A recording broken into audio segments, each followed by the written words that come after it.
শান্তদা আমাকে একটা কথা বল, আজকের ডেটে টি20তে সেফেস্ট রান কত হতে পারে? আমার তো আজকের ম্যাচ 250, 500 রান হয়ে গেছে টি20 ওয়ার্ল্ড কাপের সেমিফাইনালে। আজকের ভাবা ম্যাচ যায় দেখার না পর ভাই আমি ভাই ইন্ডিয়া বলতে চাইছি ফাইনালি জিতলো, সেমিফাইনাল ইংল্যান্ডকে হারিয়ে ফাইনালে পৌঁছালো। 253 রান অবধি কম পড়ে গেছে, মাত্র 7 রানে গিয়ে ইংল্যান্ড হারলো ইন্ডিয়ার কাছে। ভাবা যেতে পারে একটা ক্যাচ মিস করলে যে কি কি লস হতে পারে, আর একটা ক্যাচ ধরলে কি কি লাভ হতে পারে। এই ম্যাচটা তার সব থেকে বড় এক্সাম্পল। কারণ হচ্ছে হ্যারি ব্রুক সঞ্জু স্যামসনের ক্যাচ মিস করেছে 15 রানের মাথায়, সেখানে 74 রান, আরও বেশি করে 89 রান করে বেরিয়েছে। আর এখানে অক্ষর প্যাটেলের দুটো ব্রিলিয়ান্ট ক্যাচের জন্য কিন্তু ইন্ডিয়া এই ম্যাচটা জিততে পারলো। শুধু অক্ষর প্যাটেল না, জাসপ্রীত বুমরার দুটো ওভার, লাস্টের দুটো ওভার, তারপরে হার্দিক পান্ডিয়া লাস্টের ওভারটা, বাদ বাকি যদি আমরা ব্যাটসম্যানের কথা বলি, তিলক ভার্মার ক্যামিও, হার্দিক পান্ডিয়ার ক্যামিও, শিবম দুবের ক্যামিও না বড় ইনিংসই বলা যেতে পারে। मथुरा वृंदावन होटल पे भैया दोनों भाइयों ने तिरपाल ने जोपाल ने 40 रोटी, एक ने खाई है टोटल 80 रोटी और 3 रोटी हमारी 83 रोटी खाई है भैया, जीता बोल रहे हैं। সব কিছু মিলিয়ে শেষমেশ আমরা টি20 ওয়ার্ল্ড কাপ 2026-এর ফাইনালে পৌঁছে গেছি। নিউজিল্যান্ডের সঙ্গে আমরা আগামী ফাইনাল খেলতে চলেছি রবিবার ঠিক রাত 7:30টার সময়। শুধু আমার এটা কি ম্যাচ ছিল তুই আমাকে আগে বল। এটা আমি সত্যি কথা বলতে 2 মিনিটের জন্য আমার হালাত মানে একদম পুরো কমজোর ভাই, হার্টের লোকের পেশেন্টের জন্য কিন্তু এই ম্যাচ ছিল না একদমই, কিন্তু পরিষ্কারভাবে যা দেখা গেছে এরা 250 রান 253 রান অবধি শর্ট পড়ে যেতে পারে কোনো ম্যাচে। কোথাও গিয়ে এক মুহূর্তের জন্য মনে হচ্ছিল যে ভাই ইন্ডিয়া, এমনও না যে এটা আইপিএল এর ম্যাচ হচ্ছে সব মাঠ রানের মাঠ, এমনও না। টি20 ওয়ার্ল্ড কাপের ম্যাচ কিন্তু এটা একটা, তাও আবার সামনে ইংল্যান্ড এইভাবে টক্কর দিয়েছে। थोड़ी देर के लिए भाई मेरा গোটি মুমে থা, কিন্তু রবি শাস্ত্রীর কথা মনে হচ্ছিল বারবার করে আমার। তো এখান থেকে শুধু এটাই না, এখান থেকে কিন্তু অনেকগুলো প্রশ্ন উঠেছে অভিষেক শর্মাকে নিয়ে, ইন্ডিয়ান বোলিং নিয়ে, প্লাস হচ্ছে নিউজিল্যান্ড সামনে আসতে চলেছে, আমাদের কতটা তৈরি থাকতে হবে তাদের জন্য। যে একটা ম্যাচ তো ওরা দেখিয়ে এসছে অলরেডি, আমরা দেখেছি প্রথম সেমিফাইনালে কীরকম খেলা দেখিয়ে এসছে। ইন্ডিয়াও কিন্তু তার বেস্ট গেম দেখিয়ে দিল এটার মধ্যে, ব্যাটিং ওয়াইজ বলতে গেলে। তো অনেকগুলো প্রশ্ন কিন্তু আমাদের মাথায় আসছে, আমরা এই ভিডিওর মধ্যে এক এক করে এগুলো নিয়ে আলোচনা করবো। ম্যাচের ফ্যাক্টস, এই ম্যাচের ডিটেলসে আসবো আমরা প্রত্যেকে, আপনারা কিন্তু শেষ অবধি দেখবেন। আপনারা আশা করছি যারা যারা ম্যাচ মিসও করে গেছে, যদি মিস করে থাকেন আপনারা আমাদের ভিডিও দেখলে কিন্তু সব কিছু বুঝে যাবেন। তো আপনারা দেখছেন ফেল ক্রিকেটার্স চ্যানেল, আমি সুদীপ্ত, আমি শান্তনু। তো আজকের ভিডিও শুরু করছি। ইন্ডিয়ার ফাইনালে জেতার ম্যাচ নিয়ে, ইন্ডিয়া ভার্সেস ইংল্যান্ডের সেকেন্ড সেমিফাইনাল 2026 টি20 ওয়ার্ল্ড কাপের। সবার প্রথমে যদি আসি ম্যাচের মধ্যে ডিটেলসে, আমি তো এই জিনিসটাই হজম করতে পারছি না। আমরা কি বলেছিলাম, টস সব থেকে ক্রুশাল হতে চলেছে এখানে। টস, যে টস জিতবে ভাই বোলিং করো। এইসব মাঠের মধ্যে কিন্তু বোলিং ফার্স্ট মানে হচ্ছে চেজ করো। এই মাঠে মুম্বাইয়ের যা মাঠ আছে পুরো সেম টু সেম, কলকাতার মাঠে 254 হয়েছিল, এই মাঠে কিন্তু 253। ইন্ডিয়া যদি টসে জিততো ইন্ডিয়া কিন্তু, হ্যাঁ আমরা কিন্তু অলরেডি প্রিভিউ ভিডিওতে বলেও দিয়েছিলাম যে এরকম কিন্তু যেই টসে জিতবে ফিল্ডিং নেবে ভাই এখানটায়। কারণ হচ্ছে এই মাঠটা এরকম, কোনো বোলারদের মা বেহেন করে দাও মাঠ, এটা কোনো রকম এটা পিচ না সিমেন্টের না, কোনো রকম ইয়ে নেই। তো এটা তো টসে তো হলোই, টসের কথা বললাম। টিমে কিন্তু কোনো চেঞ্জেস করেনি, আমরা যা যা বলেছিলাম বেসিক্যালি সেগুলোই হয়েছে। সবাই জানতো ওই ধরনের কিছু হবে, যে ওদের শুধু জেমি ওভারটার্ন চলে এসছে, আর এদিকে ইন্ডিয়ার টিমে কোনো রকম কোনো চেঞ্জ ছিল। তো ইন্ডিয়া ব্যাটে নেমেছে, সবার ভয় ছিল পরিষ্কার কথা যে এখানে কি করতে চলেছে। একটাই পজিটিভ ছিল যে ইংল্যান্ডের বোলিং লাইন আপটা অতটা স্ট্রং না, সেইভাবে ইন্ডিয়া ব্যাটিং করেছে। প্রথমে অভিষেক শর্মা আর সঞ্জু স্যামসন কিন্তু ভালো স্টার্ট দিয়েছিল, যেটা মানতে হবে প্রথম দিকে। তারপরে আসছে যে সেটা হচ্ছে অভিষেক শর্মার আউটে, সঞ্জু স্যামসনের উপরে আসবো। তার আগে অভিষেক শর্মাকে নিয়ে আমি একটু কথা বলতে চাই। অভিষেক শর্মা কিন্তু থ্রু আউট দ্য টুর্নামেন্ট এই আসবে করে পুরোপুরি কিন্তু ফ্লপ গেছে।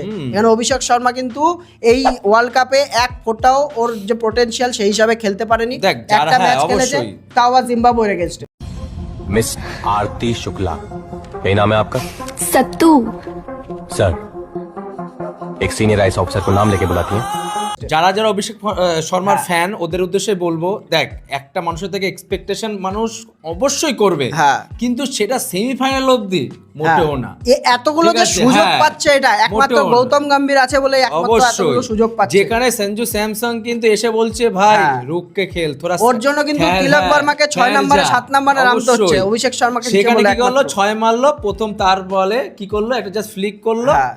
সেখানে মানে ওর আরামসে নার্ভাসনেস catch যে দিয়ে, এইভাবে হ্যাঁ। নার্ভাসনেস কাজ করছে অভিষেক শর্মার, কিন্তু প্রশ্ন আসছে এখানে শেষ ম্যাচে, আশা করছি ফাইনাল ম্যাচে, ফাইনাল ম্যাচ বলে একমাত্র বসাবে না এই মুহূর্তে, না, যদি নাহলে ফাইনাল যদি ম্যাচ না হ্যাঁ, হতো হ্যাঁ। সেমিফাইনাল হতো, আমি বলতাম পরিষ্কার বসিয়ে দিত এখানে। অবশ্যই। আবার বলাও যায় না গৌতম গম্ভীর ভাই, এটা গৌতম গম্ভীর হচ্ছে না, আশা করি, হ্যাঁ। আনপ্রেডিক্টেবল অ্যাজ এফ, ঠিক আছে, বলা যায় না অভিষেক শর্মাকে, কিন্তু বেশিরভাগই যেটা জেনারেল নলেজ যা যে বলছে, টিম নিয়ে উইন হয়েছে হ্যাঁ, আমার মনে হয় সেই টিম হ্যাঁ, নিয়ে সেই খেলবে। টিম নিয়ে খেলবে অভিষেক হ্যাঁ। শর্মা, লাস্ট একটা চান্স যখন দাওয়ারই দিয়েই দেবে, অবশ্যই। আমি এটাই মনে করি।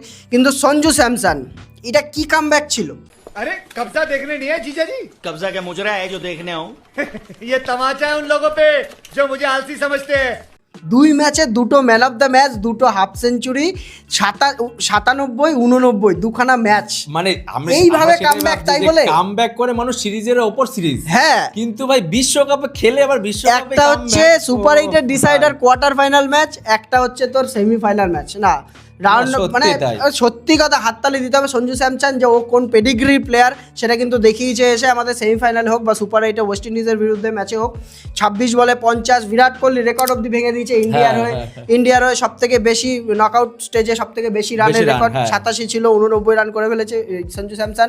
তুই একটা জিনিস দেখ, এত একটা নিঃস্বার্থ প্লেয়ার সঞ্জু স্যামসন, ও 89 রানে আছে, আরামসে কিন্তু সেঞ্চুরি বানাতে পারতো ওই জায়গায়, তাও 6 মারতে গিয়েই আউট হয়েছে। কোনো বোলার জোফরা আর্চার থেকে অব্দি কাউকে ছাড়েনি। জোফরা আর্চার তো 4 ওভারে 61 খেয়ে বসে আছে এই দিনে, মানে হ্যারিস রফের মানে ইয়ে করে দিয়েছে, একদম অবস্থা করে দিয়েছে ওর মতো গত বছর যে অবস্থা হয়েছিল। মানে এটাই তো বলছি, সঞ্জু স্যামসং তখন মানে একটা কথা কি বলেছে বলতো, হ্যাঁ। এটা যদি ওডিআই হতো তাহলে আরামসে আমি সেঞ্চুরি করে হ্যাঁ, নিতাম, হ্যাঁ। যেহেতু এটা টি20, মানে হ্যাঁ। প্রথম এক্সেলেটর হচ্ছে ওয়াংখারেতে 5th গিয়ারে চলো, কোন রকম ঠিক আছে? কোনো এখানে মার্সি না, নেই, না, না, না। ফার্স্ট টু হ্যাঁ, লাস্ট যে last, স্ট্রাইক রেটে 5th খেলেছে gear এ ওইভাবেই, চলো, ব্যাস, হ্যাঁ ওইভাবেই। ওইভাবেই খেলেছে ঠিক আছে। সঞ্জু স্যামসন, এটা বলতে হবে। আর ম্যাচের উপরে আসছে, আপনারা শেষ অবধি দেখবেন, কিন্তু ম্যাচের থ্রিল পয়েন্টের উপরেও আসবো। আর ইন্ডিয়ার ব্যাটিং এর কথা বলছি, আর ঈশান কিষান ওখানে, ঈশান কিষান একটা সেটা জিনিস তুই হ্যাঁ। ভাব, যে ছেলেটা ওপেনিং করছে, ভালো খেলছে, ও 3 নম্বরে খেলালো ওকে, তারপরে গিয়েও কিন্তু ও কোনো পারফরমেন্সে কিন্তু কোনো না, রকম না। কোনো কিচ্ছুতে আসে যায়নি। ঈশান কিষান এখানে এসেও যেমন ওর যা খেলা স্টাইল সেই হিসাবেই খেলে গেছে, সঞ্জু স্যামসনের সঙ্গে সমানভাবে ইয়ে দিয়ে, কত 200 স্ট্রাইক রেটের উপরেই খেলেছে, হয়তো 24 বলে কত 45, 216, হ্যাঁ। 18 বলে তোর 39, 18 বলে 39, তাহলে ঈশান কিষান এখানে খেলে গেছে।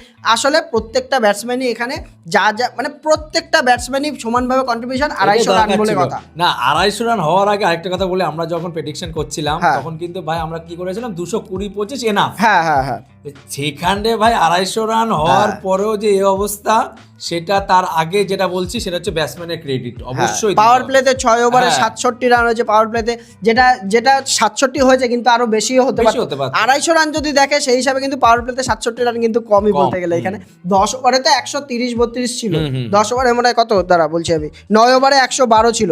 আর ওদের পার্টনারশিপ বলতে হবে ইয়ের কথা, তো সঞ্জু স্যামসন আর ঈশান কিষানের 97 রানের পার্টনারশিপ করেছে, হায়েস্ট পার্টনারশিপ ছিল এটা নকআউট স্টেজে এসে। আর হচ্ছে যে শিবম দুবে, পারফেক্ট পজিশনে শিবম দুবেকে কিন্তু এই ম্যাচের মধ্যে নামানো হয়েছে, কারণ হচ্ছে ওই টাইমটা আমি একটা জিনিস খেয়াল করলাম আজকে, যে প্ল্যান করা একটা ম্যাচ যে কিভাবে হতে পারে, রাইটি আউট হচ্ছে রাইট নামাচ্ছে, লেফটি আউট হচ্ছে লেফটি নামাচ্ছে। যেটা গৌতম আর শিবম, প্রথম থেকে, হ্যাঁ, হ্যাঁ, আর শিবম প্রথম দুবেকে থেকে ওই জায়গাটা এই নামানোর কারণও আছে, কারণ হচ্ছে স্পিনাররা বল করছিল, আদিল রাশিদের বল বাকি ছিল, লিয়াম ডসনের বল বাকি ছিল, ওই জায়গাটায় কিন্তু একদম যেহেতু একটা পেস নিয়ে রেখেছে অলরেডি ইনিংস, সেহেতু কিন্তু ওই জায়গাটা শিবম দুবে পারফেক্ট জায়গা আছে। ও কিন্তু কত 47 রান কত না 25 বলে 43, 25 বলে 43 কিন্তু মেরে দিয়ে গেছে, ক্রুশাল ইনিংস খেলে দিয়েছে শিবম দুবে। তারপরেও হার্দিক পান্ডিয়া হোক বা 7 বলে 21 তোর হ্যাঁ। তিলক বর্মা হোক, হার্দিক পান্ডিয়া ভাই, আমি একটা ছেলে, আমি কেমন একটা ছেলে আমি বলতে চাই, বোলিং এ তো আসবে, আমি শুধু ব্যাটিং না, নিয়ে না, এটা বলতে চাই। মানে তার আগে আমি একটা কথা বলি, হ্যাঁ। হয়তো ওর স্টাইল নিয়ে বা অনেকে আমি ওটাই বলছি, স্টাইল নিয়ে সবকিছু ট্রোল করতে পারে, ওর কাছে অরা ফার্মিং হচ্ছে মেন জিনিস।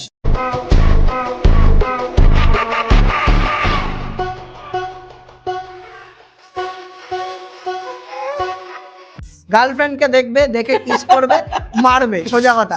যারা, আমি একটা বুদ্ধি দিতে চাই, যারা বাবা মারা আছেন, যদি দেখে থাকেন ভিডিওটা, আপনাদের ছেলে মেয়েদের কখনো আটকাবেন না, গার্লফ্রেন্ড নিয়ে ঘুরুক, কোনো অসুবিধা নেই। দেখা গেল ভবিষ্যতে গিয়ে হার্দিক পান্ডিয়া হয়ে যেতে পারে। আরে মানে অনেক কিছু, সেটাই। এটা কিন্তু আলাদা একটা তাকত কিন্তু। টাকা থেকে জেদ, হ্যাঁ, জেদ। ওর মধ্যে মানে একটা কথা হচ্ছে, বাংলা কথা একটা কথা আছে, ঘাড়া ঘাড়া যাকে বলে, জেদ, ঘাওড়া। ঘাওড়া। হ্যাঁ, মানে ভাই ওর মধ্যে যে কি জেদ, হ্যাঁ, ও ঠিক ভাই, আছে? এটা মানে মানতে ওর হবে, ভিতরে- হার্দিক পান্ডিয়ার ভিতরে না গেলে বোঝা যাচ্ছে। অন্যরকম ইয়ে দিয়ে তৈরি। আর হচ্ছে তোর ওই মানে মারপিট কেমন চলছিল, 14 নম্বর ওভারে একমাত্র ওভার ছিল যেই ওভারটার মধ্যে কোনো একটা 4-6 আসেনি, বাদ বাকি সব ওভারে 4-6 এসছে। এটা মানে বলারা বলছে র্যাম করো, ঠিক আছে। আর ইংল্যান্ড তো এখানে ফাঁসারি ছিল, কারণ পরিষ্কার কথা ইংল্যান্ডের কিন্তু ডেথ বোলার নেই, নেই, পরিষ্কার একদম। নেই। জোফরা আর্চার কিন্তু ডেথ বোলার না, জেমি ওভারটন ডেথ বোলার না, ওদের দুটো স্পিনার যারা আছে ওই তোর আর স্যাম কারণ হচ্ছে একমাত্র ডেডিকেটেড ডেথ বোলার। তাও স্যাম কারণ কত খেয়েছে, হাফ সেঞ্চুরি করেছে, সবাই কেমন খেয়েছে, হাফ সেঞ্চুরিতে করেছে, তাহলে স্যাম কারণও মার এখানে উইল জ্যাক্স ওই 10 করে ইকোনমি ছিল, 4 ওভারে 40। সব দোষ মাঠের ভাই, হ্যাঁ, সব ওটাই। দোষ মাঠের। সব সত্যি তাই ভাই, তো এই পিচে হ্যাঁ, ভাই এত রান ভাই 253 তো করেছে, ঠিক আছে, ইন্ডিয়া করলো, তখন কি ভাবলাম যে আরামসে এই ম্যাচ হ্যাঁ, বেরিয়ে চলে যাবে, সেটাই তো। কোনো রকম কোনো ব্যাপার নেই। আমরা যদি বোলিংয়ে আসি, ইন্ডিয়ার বোলিং এর উপরে জাসপ্রীত বুমরা ভালো, বেশ উইকেট তুলে নিয়ে গেল প্রথমে, তোর হ্যারি ব্রুকের উইকেট তুলে নিয়ে গেল, হ্যাঁ, সব ঠিকঠাকই চলছিল, কিন্তু সব ঠিকঠাকই বরুণ চলছিল। চক্রবর্তীকে নিয়ে কি বলবি তুই এখানে? প্রথম 3 বলে 3টে 6 ভাই ওভারে এসে। না, আমি শুধু ভাবি আমরা যখন বিশ্বকাপের আগে আমরা প্রাউড ফিল করছিলাম যে নাম্বার 1 বিশ্বকাপ শুরু হওয়ার পরেও তো হ্যাঁ, প্রথম নাম্বার 2-3টে 1 match বোলার কে? বরুণ চক্রবর্তী। চক্রবর্তী নাম্বার 1 মেন জায়গাতে এসে দেখলি কি হলো তাহলে, নাই, wicket 4 ওভারে কম। 64। সত্যি তাই, মানে আইসিসি ইভেন্টের প্রেসার কি এতটাই? সেম পিচই তো খেলছে, 2021-এও কিন্তু এইভাবে বরুণ হ্যাঁ। চক্রবর্তী লাস্টে এসে ঝুলি দিয়ে গেছিল, তাহলে কি সত্যি তাই। বরুণ চক্রবর্তীর Pressure, বদলে কি কুলদীপ pressure। যাদব খেলতে পারে পরের ম্যাচে? এটাও হতে পারে question mark, ঠিক আছে। কিন্তু বরুণ চক্রবর্তী কিন্তু লাস্ট 2-3টে ম্যাচে কিন্তু ফ্লপ। flop, হ্যাঁ। যদিও এখানে তোর আরো কিছু বলার আছে, যে একটা উইকেট পেয়েছে জস বাটলারে, কিন্তু পুরোপুরি ক্রেডিট এটা কিন্তু আকসার প্যাটেলের ক্রেডিট। আকসার প্যাটেল ভাই কি যে ফিল্ডিং করেছে, পুরো ম্যাচ জিতেছে, ম্যাচের টার্নিং পয়েন্টে আসছে লাস্টে আসছে। তো বরুণ আকসার চক্রবর্তী, প্যাটেলের ওই হ্যাঁ, ক্যাচটার জন্য কিন্তু একটা উইকেট পেয়েছে যদিও বা। তারপরে হ্যাঁ। ইংল্যান্ড শুরু করেছে তাণ্ডব কাকে বলে, মানে আগের দিন ছিল হচ্ছে কি না সাইফার্ট আর হচ্ছে হ্যাঁ, ফিল ফিল অ্যালেনের ঝড়, আর উইল আজকে- জ্যাক্স আর হচ্ছে তোর জেকব বেথেল। জেকব তো বেথেল। সিলেবাসেই ছিল না জেকব বেথেল। আচ্ছা তুই একটা জিনিস চিন্তা কর, 22 বছরে তুই কি করছিলি? 22 বছর বয়সে 22 বছর কি লাইন মারছিলাম আর কি করছিলাম ভাই, 22 বছরের ছেলে একটা পিচে আসলো, ভাই ওয়াংখেড়েতে রে আসলো, ভাই, কি ম্যাচ খেলে গেল, এটা কি ইনিংস কি? খেলে গেল, 45 বলে 119 বলে হাফ সেঞ্চুরি, ইংল্যান্ডের ইতিহাসে তোর টি20 হ্যাঁ। ওয়ার্ল্ড কাপের ইতিহাসে World ফার্স্ট Cup এর সেঞ্চুরি। মানে 100 ছিল তোর হ্যারি ব্রুকেরই ছিল। জেকব বেথেলকে ভাই হ্যাঁ। স্যালিউট দিতে হবে, যে Salute, এই জায়গাটায় salute। দাঁড়িয়ে যে এরকম একটা ইনিংস খেলে গেছে, আর বাদ বাকি সেরকম কেউ টিকতে পারেনি, না, না, না। টুকটাক করে ইনিংস মানে ক্যামিও খেলে দেখেছে, কিন্তু প্রত্যেকটা ম্যাচের মধ্যে প্রত্যেকটা মুহূর্তে কিন্তু ইংল্যান্ড ইন্ডিয়ার থেকে এগিয়েছিল। তো সে হচ্ছে তোর পাওয়ার প্লেতে হোক, কিংবা 100 রান করাতে হোক, কিংবা হচ্ছে তোর প্রত্যেকটা ওভারের, মানে যদি 12 ওভার হয় 150 রান ছিল মানে ওদের থেকে 3-4 রান 5 রান করে আগে প্লাস ছিল। হচ্ছে একটা উইকেট কিন্তু ওদের দুটো হ্যাঁ, উইকেট বেশি হ্যাঁ। পড়ে গেছিল অলরেডি, তারপরেও কিন্তু ইংল্যান্ড প্রত্যেকটা ইংল্যান্ড সময় কিন্তু আগেই ছিল। হ্যাঁ, আমার মনে হচ্ছে কথা বলতো, হ্যাঁ, আনটিল 15 ওভার অবধি, 15-16 ওভার যখন জাসপ্রীত বুমরা 15 ওভার অবধি আসার আগে, ম্যাচের টার্নিং পয়েন্টই ছিল ওই হ্যাঁ, জায়গাটা, ম্যাচের মানে টার্নিং 15 ওভার আগে অবধি কিন্তু আমরা সবাই ভেবে নিয়েছিলাম যে ভাই 50 এই ম্যাচ হ্যাঁ, 50-50 হয়ে গেছে মোটামুটি। গেছে, এবার, কিন্তু হ্যাঁ। 50-50টাকে ইন্ডিয়ার দিকে ঝোকানোর মতো প্লেয়ার একটাই আছে, যে আগাগোড়াই আছে, জাসি ভগবান জয়সা। প্লেয়ার আছে, জাসি জয়সা কই নেই। সত্যি তাই। ওই ওভারে এসে 8 রান দিয়ে যায়, তারপরের ওভারে এসে গিয়ে তোর বুমরা এসে তারপরে বুমরা 6 এসে। রান দিয়ে যায় মাত্র 19 নম্বর ওভারে, 18 নম্বর ওভারে এসে 6 রান মাত্র। একটা জানিস তো, যেখানে হ্যাঁ, অন্যান্য বোলার যেই আসছে, আর হার্দিক পান্ডিয়ারও বলতে হবে, হার্দিক অবশ্যই, পান্ডিয়া মিডল হার্দিক ওভারে এসে পান্ডিয়া যেটা মানে, তোর হ্যাঁ। স্যাম কারণের উইকেটটা তুললো। মানে বুমরা হোক, মানে আমি জানি না যে ইতিহাসে কিন্তু একটা জিনিস আজ পর্যন্ত কেউ ডিপেন্ড করতে পারেনি, সেটা হচ্ছে ইয়র্কার। হ্যাঁ, ঠিক আছে, ইয়র্কার ওর যে কাছে শিখবে, ওর কাছে এটা জল ভাত, বুমরার ইয়র্কার যে শিখবে তার ভাই, তাও আবার কি শুধু ইয়র্কার না, ইয়র্কারে আবার ভেরিয়েশন, হ্যাঁ, স্লোয়ার ইয়র্কার, মানে কাটার মারছে, তাহলে ওই জায়গাটায় এসে কোনো ব্যাটসম্যান বুমরা হ্যাঁ তো মুমকিন হ্যাঁ। আচ্ছা আমি মুদ্রা একটা কথা। জিনিস আমার বুঝি কথা না, হচ্ছে- হ্যাঁ যারা উইকেট বেশি নেয় তারাই কি লেজে মানে এক নম্বর বলা না না হয়? না বুমরাকে এখানে আমি আমি তো আরামসে মনে করছি আরামসে, হ্যাঁ। বুমরাকে কিংবা অক্ষর প্যাটেলকে এখানটায় ম্যান অফ দ্য ম্যাচ দেওয়া হবে। Man of the match, যদি সেটাই তো ম্যাচের বলছি। ম্যাচের তুই নার্ভস ধরিস তাহলে এখানটায় পরিষ্কারভাবে বুমরা যেই জায়গাটায় দুটো এসে man of match the match ঘুরিয়ে থাকা দিয়েছে, দরকার। হ্যাঁ আমার মনে হচ্ছে আর এমনি তো সঞ্জু স্যামসন তো মেনশন করেছে যে হ্যাঁ, বুমরার হ্যাঁ, মতো আমাদের কাছে একজন Genius, মানে genius। জেনারেশনের বেস্ট বোলার রয়েছে, Bowler। যার জন্য আমরা কিন্তু এই জায়গাটায় পৌঁছাতে পারছি, নাহলে আমি এখানে অবশ্যই। দাঁড়িয়ে থাকতাম না। না। সঞ্জু স্যামসন পেয়েছে তোর পেয়েছে ম্যান অফ দ্য ম্যাচ পেয়েছে, কিন্তু বুমরা আর অক্ষর প্যাটেলের উপরে আসি যদি, অক্ষর প্যাটেল একটা ক্যাচ ধরেছে, নিশ্চয়ই দেখেছেন আপনারা, দুটো ক্যাচ ধরেছে দুটো অ্যাকচুয়ালি, catch। একটা পিছনে গিয়ে জস বাটলারের ক্যাচটা, আর সে মনে এই যে জর্জ বাটলার মানে একটা কথা মনে পড়ে গেছে 1983 সালের যে, হ্যাঁ, হ্যাঁ। ঠিক আছে ভাই, ওয়েস্ট ইন্ডিজের যে হ্যাঁ, ভাই কপিল দেবের যে deep ক্যাচটা recharge, ছিল, হ্যাঁ পুরো মানে last- মানে ব্যাপক, আর কত 24 মিটার, হ্যাঁ 24 মিটার মিটার দৌড়ে পিছনে দৌড়ে গিয়ে, পিছনে দৌড়ে আর ওই ক্যাচটা বল যেই ক্যাচটা সূর্যকুমার যাদবের যে ক্যাচটা ছিল 2024 এর ফাইনাল, এই ম্যাচটা যদি ফাইনাল জেতে এই ক্যাচটাও কিন্তু এই অক্ষর ক্যাচটার প্যাটেলের জন্য বেস্ট ক্যাচ হয়ে গেল, অবশ্যই best catch, এটা এই ঠিক। ক্যাচটা তো বেস্ট ক্যাচ হলোই তোর অক্ষর প্যাটেল। আর বোলার নিয়ে কিন্তু লাস্টে সমস্যায় পড়ে গেছিল ইন্ডিয়া, যে বল কাকে করানো যায়, ওভার কিন্তু সবার শেষ, আর্শদীপ সিং এর ওভার শেষ, বুমরার লাস্ট একটা ওভার বাকি ছিল, হার্দিক পান্ডিয়ার একটা ওভার বাকি ছিল, আর শিবম দুবের একটা ওভার বাকি। শিবম দুবে বলই শিবম করেনি, দুবে বলই করেনি, বারে Last- শিবম দুবে last আর over এ অক্ষর গিয়ে- প্যাটেলের মধ্যে হ্যাঁ, হয়েছিল, বুমরা ঠিক গিয়ে আছে? 19 নম্বর লাস্ট হার্দিক পান্ডিয়া গিয়ে লাস্টের হার্দিক আগের পান্ডিয়া। ওভারটা করে গিয়ে 30 রান দিয়েছে, যার জন্য কিন্তু এখানে কনফিডেন্সটা পেয়েছে, নালে কিন্তু এখানে ইন্ডিয়া ভেসে গেছে। ওইতে ওর জন্য তো বললাম যে হার্দিক পান্ডিয়া, আর্শদীপ সিং আর হচ্ছে বুমরা হ্যাঁ। কামব্যাক করার পিছনে কিন্তু 15, 16, 17, 18 এই চারটে ঠিক আছে, এই 4টে ওভার। আর সূর্যকুমার ঠিক আছে। যাদবের এখানে তারিফও করতে হবে, হ্যাঁ, যে যে 15 16 নাম্বার কিন্তু, 16 নাম্বার হ্যাঁ, ওভারটা যে বুমরাকে দিয়েছে হ্যাঁ, ওই ওটাই জায়গাটায় তো, ক্রুশাল 15 ওভার ওভারটা, শেষের পর কিন্তু নালে কিন্তু বুমরাকে। বুমরার মতো যদি ব্যাটসম্যান বুমরা যদি ভাই ফর্মে 17 আর থাকে, 19 আসে, হ্যাঁ ঠিক আছে, যেটা আমরা জানি। যদি ব্যাটসম্যান ফর্মে থাকে বুমরার মতো বোলারও মার খেয়ে যাবে লাস্টের ওভারে এসে, যেই জায়গাটায় এসে জানে যে কোন জায়গাটা দিতে হবে। সূর্যকুমার যাদব এর জন্যই স্ট্যান্ডিং স্ট্রং স্টিল নাও, যে ও ক্যাপ্টেন হিসাবে ওকে কেউ এখন কিন্তু বিট করতে পারছে না না, না, আর কেউ নেই সেরকম সেরা beat করার। আমার মনে হয় ক্যাপ্টেন হতে চলেছে, হ্যাঁ। জাস্ট একটা ম্যাচের অপেক্ষা, ঠিক আছে? রোহিত শর্মা হ্যাঁ, যেমন আছে হ্যাঁ, সেরকম হ্যাঁ, সূর্যকুমার যাদবের নামেও একটা হয়ে যাবে। তো তাহলে কি মানে ইন্টু দ্য ফাইনালে তো উঠে গেলাম, তাহলে কি হিস্ট্রি রিপিট করেঙ্গে আর হিস্ট্রি রিপিট করেঙ্গে? হতে পারে হ্যাঁ? পরপর 3খানা রেকর্ড কিন্তু ইন্ডিয়ার নামে হয়ে হ্যাঁ। যাবে, পরপর কোনো টিম জেতেনি এখন অবধি, না, না, হোম না। গ্রাউন্ডে কেউ জেতেনি এখন অবধি, দুটো ওয়ার্ল্ড কাপ এখন অবধি তোর পরপর জেতেনি, পরপর জেতেনি, এমন কি মানে নেশন মানে যে দেশের হোস্ট হ্যাঁ। হোস্ট কিন্তু এখনো পর্যন্ত জেতেনি, হ্যাঁ। মানে টি-20 যারা হোস্ট হয়েছে, সেটা ইংল্যান্ড বলো, তাহলে সেটা ওই তাহলে বলো, আপকামিং তাহলে upcoming West world cup Indies বলো। ফাইনাল আসতে চলেছে ইন্ডিয়া ভার্সেস নিউজিল্যান্ডের মধ্যে। দুখানা টিম কিন্তু বাঘের মতো বাঘের, খেলে দেখিয়ে মানে দিচ্ছে, দুখানা আবার সেমিফাইনাল। ইকুয়ালি সমান। হ্যাঁ, দুজনে ডিজার্ভিং টিম। ওখানে যদি সাউথ আফ্রিকা উঠতো সাউথ আফ্রিকাকেও বলতাম, ইংল্যান্ডের থেকেও ইংল্যান্ড কিন্তু অনেকগুলো ম্যাচ কুতিয়ে জিতেছে, ঠিক আছে, এই ম্যাচটাও কিন্তু জিতে যেতে হলে কিন্তু ইন্ডিয়া। আমার কোথায় ভয় লাগছে জানিস? ফাইনালে আহমেদাবাদ। तो अब ये प्रॉब्लम ही मेरी प्रॉब्लम सॉल्व करेगी। আরে ভাই কেন মনে করালে তুই এটা? সেই আহমেদাবাদের মাঠ, সেই আম্পায়ার, 19 নভেম্বর সেই আম্পায়ার, সেই আম্পায়ার, সেই আবার সেই মাঠে। দেখ আমি একটা জিনিস এখান থেকে এক্সপেক্ট করছি, ঠিক আছে, final match what happen, final match তোর এখানে আমি এটাকে আমার দেখ অ্যাজ এন ইন্ডিয়ান সেই 19 নভেম্বর 2023-এর পর থেকে আমি ম্যাচিওর হয়ে গেছি ভাই।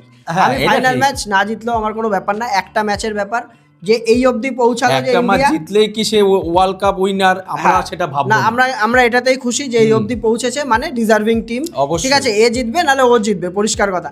আমরা জানি আপনারা গালাগালিও করতে পারেন যে কেন বলছিস না যে তোর জিতবে, কিন্তু এখানে ভাই আমরা এখন এরকমই হয়ে গেছে, আমরা অ্যাজ এন ইন্ডিয়ান আমরা এখন এরকমই হয়ে গেছি, যে জিতলে জিতলাম, না জিতলে না জিতলাম, কারণ এত এক্সপেকটেশন ভাই আমি রাখবো না। 2023-এর পরে পুরোপুরি ভেঙে দিয়েছে আমাদের ভেঙে এক্সপেকটেশন। দিয়েছে। একটা ম্যাচে যা খুশি হতে পারে, তো ইন্ডিয়া হোক বা নিউজিল্যান্ড হোক, যে জিতবে আমি খুশি। মানে তাই কি বলছিস, মানে আজকে মোটামুটি ফাইনাল হয়ে গেল হ্যাঁ, কি? এটা ফাইনাল আমার কাছে তো ভাই ফাইনাল হয়ে গেল এটা অন্তত, কারণ নিউজিল্যান্ড জিতলে নিউজিল্যান্ড প্রথমবার ওয়ার্ল্ড কাপ জিতবে, হ্যাঁ। এটাতেও ঠিক আছে, আর আর ইন্ডিয়া ইন্ডিয়া যদি জিতলে জিতে তো ভাই আমরা তো হ্যাঁ, চাইবই যে চাই। আমরা চাইবই ইন্ডিয়া জিতুক, কারণ আমরা ফ্যান হিসাবে আমরা ফ্যান হিসেবে, আমরা ইন্ডিয়ান হিসাবে আমরা হ্যাঁ, চাইবো ইন্ডিয়া fan জিতুক, হিসাবে কিন্তু অবশ্যই যদি হেরেও যায় কোনো দুঃখ নেই ভাই, ঠিক আছে। আহমেদাবাদের মাঠ এমনিতেই চেঞ্জ হয় কিনা দেখা যাক শেষ না, না, না, change ওটা হবে। তো প্রিভিউ নিয়ে আসবো হ্যাঁ, আমরা হ্যাঁ, ডিটেলসে, এটার উপরে ভিডিও আসবেই অবশ্যই। আর এটা তো রইলো, আর হচ্ছে মাঠের মধ্যে আজকে দেখেছিস নিশ্চয়ই কারা কারা গেছিল, পুরো একদম সেলিব্রিটিতে ভর্তি ছিল ভর্তি হয়ে গেছিল, সেই সাক্ষী থেকে শুরু করে হ্যাঁ, ধোনি থেকে শুরু হ্যাঁ। করে, তারপরে তো কে কে মুকেশ ছিল আম্বানি না, মানে পুরো আছে, বলিউড ছিল হ্যাঁ, আজকে হ্যাঁ। এর মধ্যে। তারপর অনিল কাপুর থেকে শুরু করে, হ্যাঁ, তারপরে ধোনি, এদিকে তো আছেই ধোনি, রোহিত হ্যাঁ, শর্মা, রোহিত শর্মা কে তো আছে। রাহুল প্রত্যেকে কিন্তু মাঠে আজকে উপস্থিত ছিল। মুম্বাইতে খেলা হলে এই জিনিসটা কিন্তু দেখা যায়। মুম্বাই তো অবশ্যই, আর কোথাও জানি ওই যে বলে না যে দেশকে একত্রিত করার এই একটা সব থেকে বড় প্ল্যাটফর্ম হচ্ছে সবথেকে বড়, ক্রিকেট। হ্যাঁ সবথেকে বড় মাধ্যম কিন্তু ক্রিকেট। ক্রিকেট হ্যাঁ, ফুটবলও হতে পারে, কিন্তু ফুটবল হতে আমাদের পারে, দেশে সেটা এতটা গ্রো হ্যাঁ, করেনি ফুটবল এখনো এত যদিও বা। গ্রোথ করতে পারেনি। হ্যাঁ, কিন্তু ক্রিকেট এই হ্যাঁ, একটা মাধ্যম যে এক জায়গায় কিন্তু সবাইকে জড়ো করে, যে মানুষের মনও জয় করে, আর বিশেষ করে সবকিছু। মুম্বাইতে এই জিনিসটা হ্যাঁ, দেখা যায় হ্যাঁ, আর কি। হ্যাঁ। পুরো ফ্যামিলি নিয়ে নিয়ে। তো যাই হোক, আজকের হ্যাঁ। ভিডিও এইটুকুই রাখছি, আমরা ফাইনালে পৌঁছে গেছি, এটাই সব থেকে ইম্পর্টেন্ট বিষয়। দেখা হচ্ছে আপনাদের সঙ্গে প্রিভিউ ভিডিও নিয়ে, আর ফাইনালের দিন চেষ্টা করব যে লাইভে আসার। বর্তমানে আপনারা নিশ্চয়ই ব্যাকগ্রাউন্ডে একটু আওয়াজ পাচ্ছেন, বিয়ে থাওয়া চলছে পিছন দিকে, ঠিক আছে? দেখা যাক, তার মধ্যে যদি দিয়ে আমরা আসতে পারি video তো লাইভে, করছি। হ্যাঁ যদি হ্যাঁ। আসতে পারি তো লাইভে আসবো আপনাদের জন্য, অবশ্যই চলো। জুড়ে যাবেন সেই সময়। আজকের মতো এটুকুই রাখছি, ভিডিও ভালো লাগলে লাইক করুন, চ্যানেল সাবস্ক্রাইব করুন, Like করুন। নোটিফিকেশন Like করুন, like করুন। হ্যাঁ, আজকের মতো এটুকুই, গুড বাই।